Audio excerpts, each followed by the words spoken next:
नमस्कार दोस्तों, एक बार फिर से स्वागत है आपके अपने YouTube चैनल एस के गुरु RJ18 में। आज हम लाभ हानि टॉपिक के इंपॉर्टेंट क्वेश्चंस करेंगे। तो स्टार्ट करते हैं अपना आज का पहला क्वेश्चन क्या है। राम ने एक रेडियो 5% हानि पर बेचा। 5% हानि का मतलब क्या हो गया कि उसने जो रेडियो है वो कितने परसेंट में बेचा? 95% में। ठीक है, फिर क्या कहते हैं, यदि वह 80 रुपए अधिक में बेचता। 95% में बेचा है, यदि वह 80 रुपए अधिक में बेचता, मतलब इसमें जब हम 80 रुपए जोड़ देते हैं तो कहता है कि उसे 5% का लाभ होता। जब वह 80 रुपए अधिक में बेचता तो उसे 5% का लाभ होता, और 5% लाभ का मतलब कितना परसेंट हो गया? 105%। ठीक है, देखो क्या हुआ कि राम ने एक रेडियो बेचा, वो कितने में बेचा? 5% हानि से बेचा। हानि से बेचा तो 95% हो गए। फिर कहता है कि यदि वह 80 रुपए अधिक में बेचता तो उसे 5% का लाभ होता। तो इसके बराबर क्या हो गया? ये हो गया। अब देखो 90% को जब हम यहां ट्रांसफर करेंगे तो वो किसका हो जाएगा? माइनस का। 105% में से 95% घटाएंगे तो कितना आएगा? 10%। और 10% किसके बराबर हो जाएगा? 80 के। हमें क्या चाहिए? हमें चाहिए वस्तु का क्रय मूल्य। तो क्रय मूल्य कितना होगा? 100%। 10% को 100% कैसे बनाए? 10 से गुणा कर दें। जब इस साइड हम 10 से गुणा करेंगे तो हमें इस साइड भी 10 से गुणा करना पड़ेगा। तो 80 को 10 से गुणा करेंगे तो कितना आ जाएगा? 800 रुपए। ये क्या आ गया? वस्तु का क्रय मूल्य। या एक तरीका और है, उस तरीके से आप सॉल्यूशन कैसे कर सकते हो? देखो, एक हमें क्या दे रखा है? 5% का लाभ, एक हमें दे रखा है 5% की हानि, और इन दोनों का जो अंतर है वो किसके बराबर दे रहा है? 80 के बराबर। इन दोनों का अंतर करेंगे मतलब दोनों को घटाएंगे तो माइनस माइनस क्या हो जाएगा? प्लस हो जाएगा। तो यहां क्या आ जाएगा? 10%, और 10% किसके बराबर आ गया? 80 के बराबर। तो 100% की वैल्यू क्या आ जाएगी अपने पास में? 800 रुपए। ऐसे भी कर सकते हैं, दोनों ही तरीके से आप इसका सॉल्यूशन कर सकते हैं। बहुत ही शानदार तरीके से और बहुत ही इजी तरीके से हम क्वेश्चनों का सॉल्यूशन करेंगे। ठीक है, तो आज का पहला क्वेश्चन कंप्लीट हुआ। अब दूसरा क्वेश्चन क्या है? एक घड़ी को 1440 रुपए में बेचने पर क्या कह रहा है कि घड़ी का जो विक्रय मूल्य है वो कितना दे रखा है? 1440 रुपए। एक घड़ी को 1440 रुपए में बेचने पर 10% की हानि होती है। 10% की हानि, और 10% की हानि का मतलब वो कितने में बेच रहा होगा? 90% में। ये वस्तु का विक्रय मूल्य कितना है? 1440, और ये परसेंटेज में वस्तु का विक्रय मूल्य कितना है? 90%। कैसे? देखो, इसने क्या लिखा कि एक घड़ी को 1440 रुपए में बेचने पर, इतने रुपए में बेचने पर 10% की हानि होती है। इसका मतलब कितने परसेंट में बेचा? 90% में। तो 90% किसके बराबर हो जाएगा अपने पास में? 1440 के। 0 से 0 काट दो तो 1% की वैल्यू क्या आ जाएगी? 9 का भाग देंगे इसमें तो 1% की वैल्यू आ गई 16। अब क्या कहता है कि उसे कितने में बेचा जाए कि 15% का लाभ हो, और 15% का लाभ का मतलब कितना होता है? 115%। भाई 15% लाभ में बेचेगा तो कितने में बेचेगा? 115 में। हमें 1% की वैल्यू दे रखी है और हमसे कितनी पूछी है? 115% की। तो हम क्या करेंगे? 16 को किससे गुणा कर देंगे? 115 से। ठीक है, 16 को 115 से गुणा करेंगे तो 16 पंजे कितने हो गए? 80। 16 एकम 16, 16 और 8 कितने हो गए? 24। 16 एकम 16, 16 और 2 कितने हो गए? 18। तो वस्तु का जो विक्रय मूल्य है वो कितना आ जाएगा? 1840 रुपए। ठीक है, चलिए आगे। तो देखो नेक्स्ट क्वेश्चन से पहले मैं आपको एक इसकी शॉर्ट ट्रिक्स, बहुत ही आसान और शानदार कॉन्सेप्ट और बता दूं। देखो, हमें कितने परसेंट की वैल्यू निकालनी थी? 115% की। तो हमारा आंसर वो सही होगा जिसमें 115 का भाग जाता है। हमारा आंसर वो सही होगा जिसमें 115 का भाग जाता है। अब हमें 115 का तो पहाड़ा नहीं आता, तो क्या करेंगे? 115 के फैक्टर कर लेंगे। 115 के फैक्टर क्या होंगे? 5 गुणा 23। कितने हो जाएंगे? 5 गुणा 23। तो हमें ऑप्शंस वो देखना है जिसमें 5 का भाग भी जाता है और 23 का भाग भी जाता है। तो इसमें सभी ऑप्शंस ऐसे दे रखे हैं जिसमें 5 का भाग जाता है, तो हमें 23 का भाग देकर चेक करना होगा, वो आपका आंसर हो जाएगा, अगर आप लोग इतनी कैलकुलेशन नहीं करते हो तो। ठीक है, आगे चले। तो देखो फिर नेक्स्ट क्वेश्चन क्या है। एक व्यक्ति अपने धन की 20% राशि से वंचित हो जाता है। वंचित होने का मतलब उसे वो धन नहीं मिलता है। मान लेते हैं कि उसके पास में जो धन है वो कितना परसेंट, 100%। 100% में से क्या हुआ, 20% धन से वो क्या हो गया, वंचित हो गया। वंचित हो गया तो उसके पास में कितना धन बचा, 80%। ठीक है। अब क्या कहता है, शेष राशि में से, शेष राशि कौन सी, 80%। 80% में से 25% खर्च करने के पश्चात उसके पास में 480 रुपए बचते हैं। 80% में से क्या हुआ, उसने कितना खर्च कर दिया, 25% खर्च कर दिया। जब 80 में से उसने 25% खर्च कर दिया, इसका मतलब 80 में से कितना परसेंट बचा लिया, 75% उसने क्या कर ली, बचत कर ली। और 80 का 75% बचत है तो वो किसके बराबर हो गई, 480 के बराबर। यही तो दे रखा है प्रश्न में भाई। 80 में से 25% खर्च कर दिया तो 80 का 25% खर्च कर दिया तो 75% की बचत की है।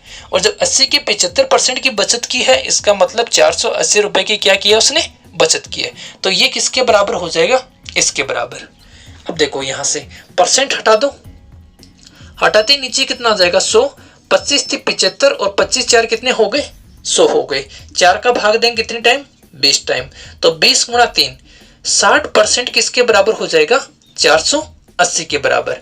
हमसे क्या पूछा है, मूलतः कितनी धनराशि थी, मूलतः उसके पास में कितनी धनराशि थी, 100%। तो हमें 100% की वैल्यू निकालनी है। 0 से 0 कैंसिल कर दो, 1% किसके बराबर आ जाएगा, 8 के बराबर। हमें चाहिए किसकी वैल्यू, 100%। तो 100% किसके बराबर हो जाएगा, 800 के बराबर। ठीक है, चलिए आगे। तो देखो फिर नेक्स्ट क्वेश्चन, या मैं इसी क्वेश्चन को आपको दूसरे तरीके से बताऊं। देखो 20% राशि से वो वंचित हो जाता है, इसका मतलब क्या हुआ, 20% का मतलब होता है 1/5। अगर उसके पास में 5 रुपए हैं तो वो 1 रुपए से वंचित हो जाता है, तो उसके पास में कितने रुपए बचे, 4 रुपए बचे। 5 रुपए में से वो 1 रुपए से वंचित हो जाता है तो उसके पास में रुपए कितने बचे, 4 रुपए बचे। इन 4 रुपए का 25% वो क्या करता है, इन 4 रुपए का 25% वो खर्च करता है। तो कितना बचेगा, 75%। देखो 25% खर्च करता है, जब वो 25% खर्च करता है इसका मतलब कितना होता है, 1/4। अगर उसके पास में 4 रुपए हैं तो उसमें से वो कितना खर्च करता है, 25%।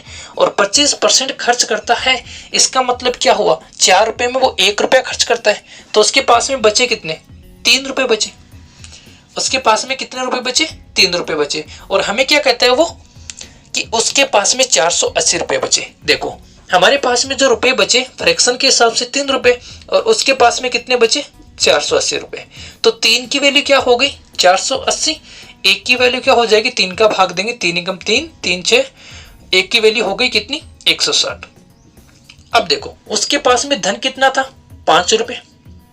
ठीक है, जब 1 की वैल्यू 160 है तो 5 की वैल्यू कितनी हो जाएगी, 16 5 80, 800 रुपए।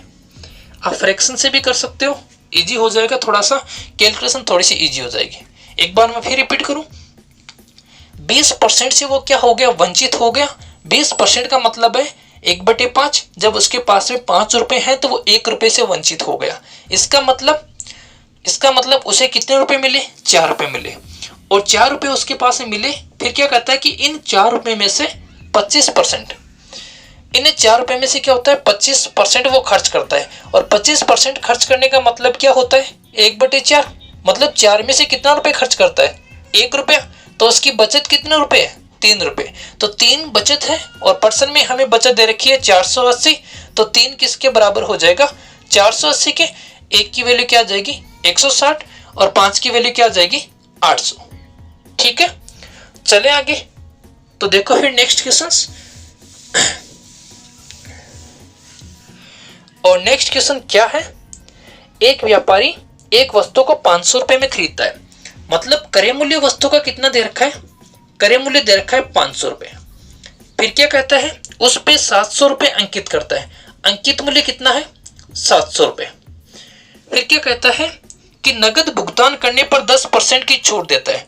नगद भुगतान करेगा तो वो 10% की छूट देगा। 10% छूट देने का मतलब क्या है, अंकित मूल्य में वो 10% की छूट देगा, तो कितने रुपए उसने छोड़ दिए? 70 रुपए उसने छोड़ दिए। 700 रुपए में से उसने 70 रुपए छोड़ दिए, इसका मतलब कितने रुपए में बेचेगा? 630 में बेचेगा। 500 रुपए की वस्तु वो 630 रुपए में बेचता है, तो उसे कितने रुपए का लाभ हो गया? 130 रुपए का। अगर प्रतिशत लाभ की बात करें तो क्या होगा? 130 रुपए का लाभ होता है कितने पे? 500 पे। गुणा किससे कर देंगे? 100 से। 20 से कैंसिल, 5 का भाग देंगे 130 में तो कितना जाएगा? 26%। तो अगर पैसों की बात करें तो 130 रुपए का लाभ होता है, अगर परसेंटेज की बात करें तो उसे 26% का लाभ होता है। ठीक है, इजी था क्वेश्चन। चले आगे, तो फिर देखना नेक्स्ट क्वेश्चन। और नेक्स्ट क्वेश्चन क्या है? 20 पेनों की कीमत 25 पेनों के विक्रय मूल्य के बराबर है। 20 पेनों का क्रय मूल्य, 20 पेन का क्या क्रय मूल्य किसके बराबर है? 25 पेन के विक्रय मूल्य के। तो हमसे पूछा है हानि परसेंट। तो देखो, विक्रय मूल्य को इसके नीचे लेके आओ तो हमारे पास में क्या आएगा? क्रय मूल्य बटे विक्रय मूल्य बराबर 25 बटे 20। अनुपात बना लो तो देखो, भाग देंगे 5 का, तो 5 5 25, 5 के 20। क्रय मूल्य कितना है? 5 रुपए। विक्रय मूल्य कितना है? 4 रुपए। इसका मतलब कोई वस्तु 5 रुपए में खरीदकर कितने में बेची गई? 4 रुपए में बेची गई। तो हानि कितने रुपए की हो गई? 1 रुपए की हानि हो गई। किस पे हुई? क्रय मूल्य पे। क्रय मूल्य कितना है? 5 रुपए। परसेंट के लिए किससे गुणा कर देंगे? 100 से। तो कितने परसेंट की हानि हो गई? 20% की। इजी था क्वेश्चन। चले आगे, तो देखना नेक्स्ट क्वेश्चन क्या है। नेक्स्ट क्वेश्चन है, ए ने 10,000 रुपए की पूंजी से व्यापार शुरू किया। पूंजी कितनी लगाई? ए ने पूंजी लगाई 10,000 रुपए, और इस 10,000 पूंजी से उसने व्यापार शुरू किया। फिर 4 महीने पश्चात बी 5,000 रुपए लगाकर व्यापार में जुड़ गया। 4 महीने पश्चात क्या हुआ? 4 माह बाद बी जुड़ गया। कितने पूंजी लगाकर? 5,000 रुपए। फिर कहता है, यदि वर्ष के अंत में 2,000 रुपए का लाभ हुआ। वर्ष के अंत में कितना लाभ हुआ? 2,000 रुपए का लाभ। ध्यान से सुना इस बात को। इसने 10,000 पूंजी लगाई, इसने 5,000 पूंजी लगाई, लेकिन इनके जो माह है या इनके जो वर्ष हैं वो अलग अलग है। अलग अलग कैसे? ये 4 महीने बाद आता है, ये शुरू से पूंजी लगा रहा है, तो इसका जो समय है वो कितने महीना है? 12 महीना। और इसका जो समय है वो कितना महीना है? 8 महीना, क्योंकि ये 4 महीने बाद आया। तो जो लाभ का बंटवारा होगा वो पूंजी और समय इनके गुणनफल के अनुपात के बराबर होगा। यदि, ध्यान देना, 3-4 कंडीशन होती है। अगर हमारे पास में समय समान होता है तो लाभ का बंटवारा पूंजी के अनुपात में होता है। यदि हमारे पास में पूंजी समान होती है तो लाभ का बंटवारा समय के अनुपात में होता है। अगर हमारे पास में पूंजी और समय दोनों अलग अलग हैं तो इनके गुणनफल के बराबर या इनके गुणनफल के अनुपात में किसका बंटवारा होता है? लाभ का बंटवारा। तो यहाँ पूंजी भी अलग है और अपने पास में समय भी अलग है, तो इन दोनों के गुणनफल के अनुपात में हम किसका बंटवारा करेंगे? लाभ का बंटवारा। तो 5,000 का भाग देंगे किसमें? 10,000 में कितनी बार जाएगा? 2 बार जाएगा। 2 का भाग देंगे 4 में कितनी बार? 8 में कितनी बार? 4 बार। 4 का भाग देंगे कितनी बार? 3 बार। जो ए और बी का अनुपात हमारे पास निकल के आया वो कितना आया? 3:1। ठीक है ना। कुल अनुपात कितना हो गया? 4। और कुल हमें कितना दे रखा है? 2,000। तो एक की वैल्यू क्या आ जाएगी भाई? 500। जब एक की वैल्यू 500 है, हमसे किसका पूछा है? एक का। तो एक का अनुपात कितना है? 3। तो 3 की वैल्यू कितनी आ जाएगी? 1500। ठीक है ना। तो इस व्यापार में जो हमारे पास में ए था उसको कितने रुपए लाभ हुआ? 1500 रुपए का लाभ। ठीक है, क्वेश्चन इजी था और हमने बहुत इजी तरीके से इसको सॉल्व भी कर लिया। अब चलते हैं अगले क्वेश्चन की ओर। एक दूधिया है, वो बेईमानी से नापकर 20% दूध अधिक लेता है, वह उसमें 25% पानी मिलाकर बेचता है, तो उसका कुल फायदा कितना हुआ? तो देखो, 20% वो अधिक ले लेता है, ये भी वो बेईमानी से लेता है, इसका मतलब ये 20% उसे लाभ ही प्राप्त हुआ। फिर वो 25% पानी मिलाता है, और जब वो 25% पानी मिलाएगा इसका मतलब ये भी लाभ ही हुआ। तो हमसे पूछा है टोटल लाभ कितना होगा, तो इन दोनों को जोड़कर हम टोटल लाभ नहीं निकाल पाएंगे, वो आंसर अपना गलत हो जाएगा। तो ध्यान रखना कि हम इसका आंसर कैसे निकालेंगे। भाई कोई वस्तु पर 20% का लाभ होता है तो वो कितने में बेचेगा, 120% में। फिर उसी वस्तु पर उसे 25% का लाभ होता है तो वो कितने में बेचेगा, 125% में। टोटल के लिए इंटू करेंगे और नीचे किसका भाग दे देंगे, 100 का। ठीक है ना। ये 100 का भाग क्यों दे रहे हैं, यहां से हम परसेंट हटा रहे हैं। दोनों परसेंट नहीं हटाएंगे क्योंकि हमें आंसर किस में चाहिए, परसेंट में चाहिए। तो 25 का भाग देंगे 5 बार, 25 का भाग 4 बार, 4 का भाग यहां देंगे कितनी बार, 30 बार। 30 को 5 से गुणा करेंगे 150%। तो वो वस्तु को कितने परसेंट में बेच रहा है, 150% में। 100% की वस्तु थी, उसने कितने में बेच दी, 150% में। इसका मतलब क्या हुआ कि उसे लाभ हुआ वो कितना हो गया, 50%।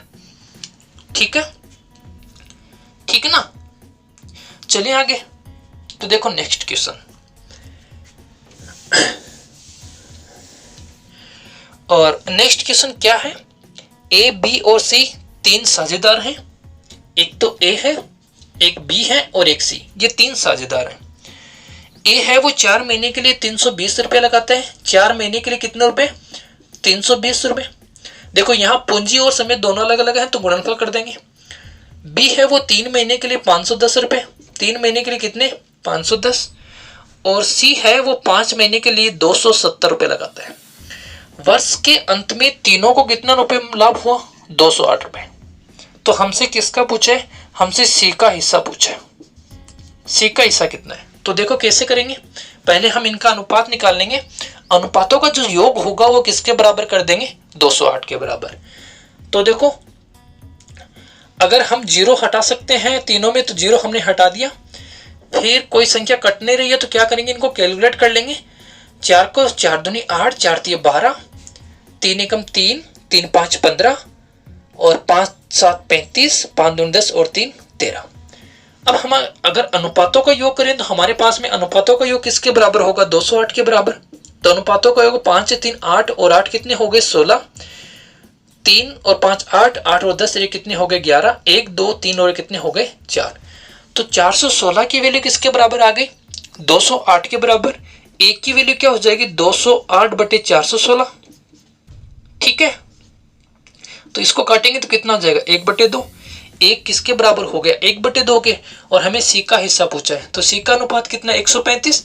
तो 135 की वैल्यू क्या आ जाएगी, 1 बटे 2 गुणा 135 बराबर क्या हो जाएगा, 67.5। ये आपका आंसर। ठीक है, इजी था। अब भी क्या किया हमने, वही किया कि पूंजी और समय दोनों अलग अलग थे तो जो लाभ का बंटवारा होगा वो पूंजी और समय के गुणनफल के अनुपात के बराबर होगा। ठीक है, आगे चले नेक्स्ट क्वेश्चन में। तो नेक्स्ट क्वेश्चन क्या है अपना, 12 वस्तुओं का विक्रय मूल्य 15 वस्तुओं के क्रय मूल्य के बराबर है। 12 वस्तुओं का क्या है विक्रय मूल्य, वो किसके बराबर है, 15 वस्तुओं के क्रय मूल्य के बराबर। तो हमसे लाभ या हानि परसेंट पूछिए। तो देखो विक्रय मूल्य को उससे ट्रांसफर कर दें तो हमारे पास क्या आएगा, क्रय मूल्य बटे विक्रय मूल्य बराबर कितना आ जाएगा, 12 बटे 15। 12 रुपए में खरीदी, अनुपात छोटा कर ले तो 3 4 12, 3 5 15। 4 रुपए में खरीदी, कितने में बेच रहा है, 5 रुपए में बेच रहा है। इसका मतलब कितना लाभ हुआ, 1 रुपए का लाभ होगा। क्रय मूल्य कितना दे रखा है, 4। और परसेंट के लिए किससे गुणा कर देंगे, 100 से। 4 का भाग देंगे कितने टाइम, 25 टाइम। तो कितने परसेंट का लाभ हो गया, 25% का। इजी था ये क्वेश्चन भी। चले आगे। तो देखो नेक्स्ट क्वेश्चन क्या है,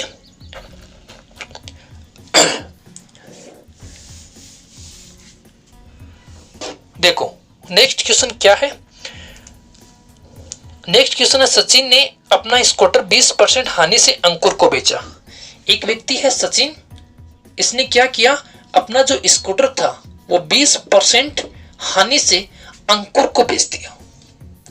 ठीक है, अंकुर को क्या कर दिया, बेच दिया। फिर क्या हुआ, अंकुर ने 20% लाभ से किसको बेच दिया, अनिल को बेच दिया। ठीक है, और अनिल ने उस स्कूटर को 4800 रुपए में खरीदा। अनिल ने उसको कितने में खरीदा, 4800 रुपए में। ये अनिल का क्रय मूल्य है। ठीक है, तो हमसे क्या पूछा है, हमसे पूछा है सचिन का क्रय मूल्य, सचिन का हमसे क्रय मूल्य पूछे। देखो एक बात ध्यान से समझना, जो सचिन का क्रय मूल्य है वो हमसे पूछा गया है। सचिन ने 20% हानि में बेचा किसको? अंकुर को। अंकुर को जितने में बेचा, ठीक ना, एक मिनट, क्या था? सचिन ने 20% हानि में किसको बेचा? अंकुर को बेचा। तो सचिन का जो विक्रय मूल्य है वो अंकुर के क्रय मूल्य के बराबर होगा, और यहाँ अंकुर का जो विक्रय मूल्य है वो अनिल के क्रय मूल्य के बराबर होगा। तो मान ले कि जो क्रय मूल्य है किसका? सचिन का, वो मान ले अक्स रुपए है।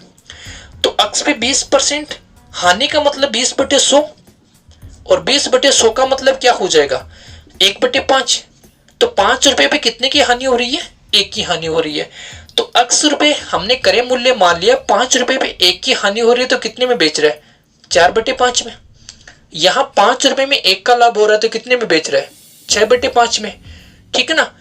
अब ध्यान देना, ये हमने क्रय मूल्य माना, इसको जैसे ही हम 4/5 से गुणा करेंगे तो ये किसका क्रय मूल्य हो जाएगा? ये अंकुर का क्रय मूल्य हो जाएगा। और इसको जैसे ही 6/5 से गुणा करेंगे तो ये किसका क्रय मूल्य हो जाएगा? अनिल का क्रय मूल्य। और अनिल का क्रय मूल्य कितना दे रखा है? 4800। ठीक है। अब देखो हमें क्या चाहिए? अक्स की वैल्यू चाहिए, तो हम क्या करेंगे? पक्षांतर कर देंगे। तो 4800 गुणा 25 बट्टे कितना हो जाएगा? 24। इनको गुणा किया 24, इनको गुणा किया 25, ये ऊपर चले जाएंगे, ये नीचे। 24 दूनी कितने हो गए? 48। 25 को 2 से गुणा करेंगे, कितना आ जाएगा? 50। तो जो क्रय मूल्य है वो कितना आ गया अपने पास में? 5000 रुपए। ठीक है, इजी था क्वेश्चन। चलें आगे।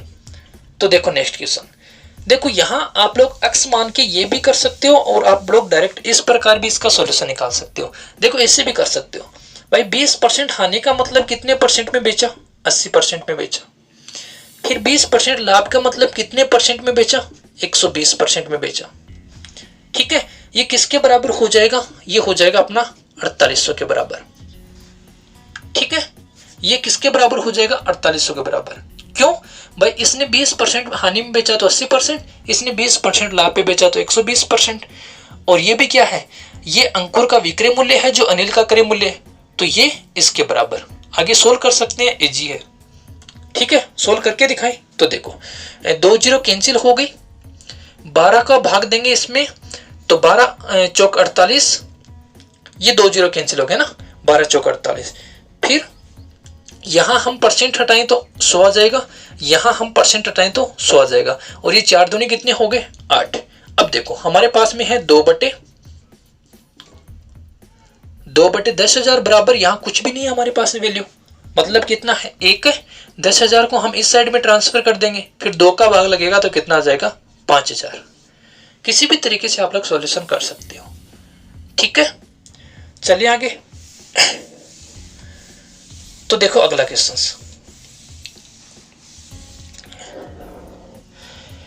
और अगला क्वेश्चन क्या है? एक व्यापारी सामान पर 25% मूल्य बढ़ाकर अंकित करता है। देखो मान लो कि उसने 100% में किसी वस्तु को खरीदा और वो 25% बढ़ाकर अंकित करता है, इसका मतलब उसने कितना परसेंट लिखा? 125। उसने कितना परसेंट उस पर अंकित किया? 125। ठीक है, फिर क्या कहता है? वह अंकित मूल्य पे 4% की कमीशन करता है। 100% में उसने खरीदा, 100 मान के देख लो। चलो मान लो कि उसने क्रय मूल्य कितना है? 100 रुपए क्रय मूल्य है। ठीक है, 25% वो प्लस करके लिखता है। जब वो 25% प्लस करके लिखता है तो उसने कितना लिखा? 125। इस 125 में वो 4% कमीशन देता है। इस पे जो 4% कमीशन देता है तो इसका 4% कितना हो जाएगा? 4/100, और 4/100 का मतलब कितना हो गया? 25 × 5, तो वो 5 रुपए की छूट देता है। ध्यान देना कि क्रय मूल्य कितना है? 100 रुपए, 25% बढ़ा के अंकित करता है तो अंकित मूल्य 125 रुपए, 125 में वो 5 रुपए की छूट देता है, तो कितना रुपए विक्रय मूल्य आ गया? 120 रुपए की आ गया अपने पास में विक्रय मूल्य। हमसे क्या पूछे? लाभ परसेंट। 100 में खरीदी, 120 में बेची, तो कितना परसेंट का लाभ हो गया? 20% का। ठीक है, परसेंट लेकर भी कर लो या 100 मानकर भी कर लो, एक ही बात है। लेकिन जब जब 100 के साथ में परसेंट मानोगे तो कैलकुलेशन थोड़ी और इजी हो जाएगी। चलिए आगे। तो आगे जो नेक्स्ट क्वेश्चन है वो है अपना, एक कार विक्रेता ने एक कार अंकित मूल्य के 4/5 मूल्य में खरीदी। अंकित मूल्य के 4/5 में क्या की? खरीदी। ठीक है, 4/5 में खरीदी। उसे अंकित मूल्य से 12% अधिक में बेची। अंकित मूल्य से कितने परसेंट अधिक में? 12% प्लस में बेची। तो हमसे क्या पूछा है? हमसे लाभ परसेंट पूछा है। ये भी शानदार क्वेश्चन है। देखो, या तो हम इसको डायरेक्ट ऐसे कर लें कि जिसके साथ में का जुड़ा है वो तो नीचे वाली संख्या होती है, तो अंकित मूल्य जब 5 है तो क्रय मूल्य कितना है? 4 है। या हम 100 मान के करेंगे तो और भी इजी कैलकुलेशन हो जाएगी। कैसे? देखो, अंकित मूल्य के 4/5 में, तो अंकित मूल्य को हमने क्या मान लिया? 100। 100 का 4/5 कितना हो जाएगा? 100 का 4/5 हो जाएगा 80। तो 80 में क्या किया उसने? खरीदा।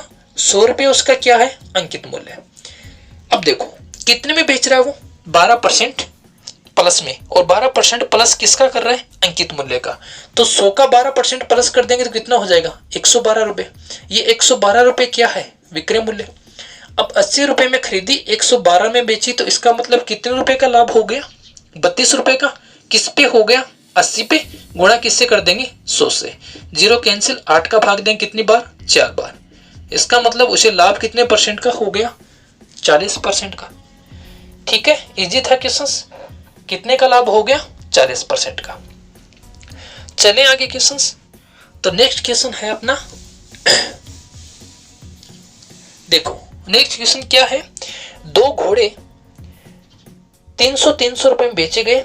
एक घोड़े पर 25% की हानि हुई तथा दूसरे घोड़े पर 25% का लाभ हुआ, तो दोनों घोड़ों पर कुल मिलाकर कितने परसेंट का लाभ अथवा हानि हुई?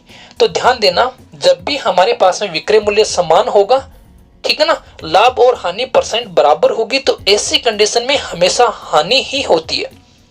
क्या बताया मैंने? जब भी हमारे पास में 2 वस्तुओं का एक साथ व्यापार होगा, विक्रय मूल्य दोनों का सेम होगा और लाभ और हानि का परसेंट है वो भी सेम होगा, तो ऐसी कंडीशन में हमेशा हमें हानि ही होगी। और वो हानि कितने की होगी? यहां कितने परसेंट का बता रहे हैं? 25% का लाभ और 25% की हानि। ठीक है ना, तो कितने परसेंट की हानि होगी टोटल? तो हम क्या करेंगे? दोनों को गुणा करके किसका भाग दे देंगे? 100 का भाग दे देंगे। वो अपना आंसर हो जाएगा। या संख्या का स्क्वायर, एक शॉर्ट ट्रिक्स भी होती है, संख्या का क्या कर देंगे? स्क्वायर कर देंगे और किसका भाग दे देंगे? 100 का भाग दे देंगे। तो यहां हो जाएगा 25 × 25 625 में 100 का भाग देंगे तो कितना आएगा? 6.25, मतलब 6.25% की क्या हो जाएगी? माइनस हानि हो जाएगी। ठीक है, इजी है ये क्वेश्चन। चले, अगर देखो इस क्वेश्चन में हमारे पास में हानि और लाभ का जो परसेंट है वो अलग अलग होता, तो हम कैसे करते? देखो, उसके लिए हम ये फॉर्मूला प्रयोग करते कि 25% का क्या हुआ? लाभ हुआ। ठीक है, और 25% की क्या हुई? हानि हुई, प्लस 25 इंटू माइनस 25/100 ऐसे करेंगे। ठीक है ना, क्या? x plus Y plus XY/100, इस फॉर्मूले का प्रयोग भी हम कर सकते हैं। ठीक है ना, इजी है। चलिए फिर आगे। तो देखो नेक्स्ट क्वेश्चन क्या है? एक व्यक्ति के वेतन में 50% कम करने के बाद, एक व्यक्ति का वेतन मान लो 100 रुपये, इसमें 50% की कमी कर दी तो वेतन कितना बचा? 50 रुपये। कितने की कमी कर दी? 50% की। तो वेतन कितना बचा? 50 रुपये। अब क्या कहता है?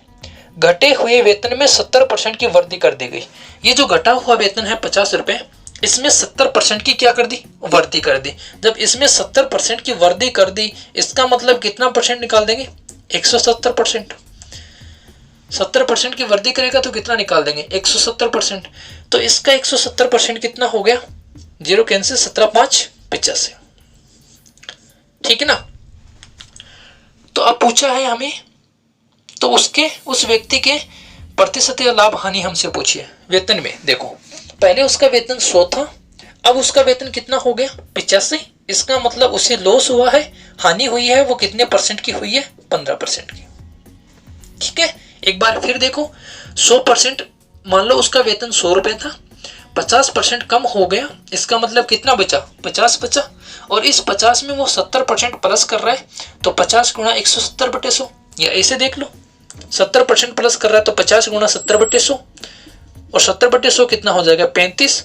50 में कितना प्लस कर रहा है वो, 35 प्लस कर रहा है, तो कितना आ गया 85। पहले 100 था, अब 85 है, तो कितना परसेंट कम है, 15% कम है। ठीक है, ये क्वेश्चन भी इजी था। इसके बाद में आज का हम अंतिम क्वेश्चंस करेंगे, और उसके बाद में नेक्स्ट वीडियो में बाकी जो क्वेश्चंस बच गए वो अगले वीडियो में करेंगे। तो आज का जो अंतिम क्वेश्चन है वो क्या है, अतुल अपनी मासिक आय में से 5100 रुपये खर्च करने के बाद कितना रुपये खर्च करता है, 5100 रुपये। ये क्या है उसका खर्चा। खर्च करने के बाद 15% की बचत करता है। बचत कितनी परसेंट है, बचत है उसकी 15%। ठीक है, देखो मान लो कि उसकी आय है वो 100% है। जब उसकी आय 100% है, उसमें से उसने 15% क्या कर ली, बचत कर ली, तो खर्चा कितना कर दिया 85%। और यहां हमें खर्चा कितना दे रखा है 5100, तो 85% किसके बराबर हो जाएगा भाई, 5100 के बराबर। और अगर 1% की बात करें तो किसके बराबर हो जाएगा, 17 का भाग दे, 17 5 85, 17 51, 3 का भाग दें तो 6, तो 1% किसके बराबर हो गया, 60 के बराबर। हमने आय कितनी मानी 100%, तो 100% की वैल्यू क्या आ जाएगी 6000। ठीक है, तो उसकी आय कितनी थी 6000 रुपए। तो दोस्तों अगर वीडियो आपको पसंद आ रहा है, मेरे द्वारा जो क्वेश्चंस आपको करवाए जा रहे हैं वो आपको प्रॉपर्ली समझ में आ रहे हैं, तो अपने ज्यादा से ज्यादा मित्रों को शेयर करें। और अगर अभी तक आपने YouTube चैनल को सब्सक्राइब नहीं किया है तो सब्सक्राइब कर लें। ठीक है, धन्यवाद।